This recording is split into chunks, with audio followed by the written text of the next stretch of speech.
Nisam vjernik, ne idem u crkvu. To je šaka jada. Nisam vjernik, ne idem u crkvu.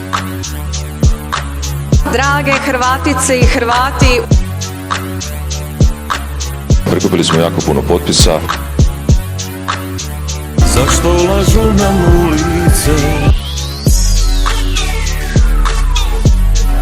došao u doma, selfie pumpom brajde. Ja sam ratni zločinac.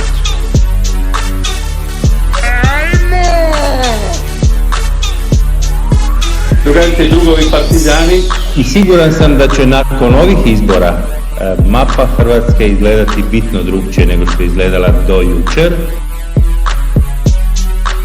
Hrvati su 2 puta pobjedili i to moramo reći svima, i našim prijateljima i našim neprijateljima.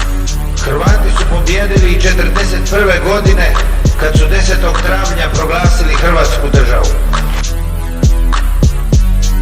Pa novac je u početku bio meta.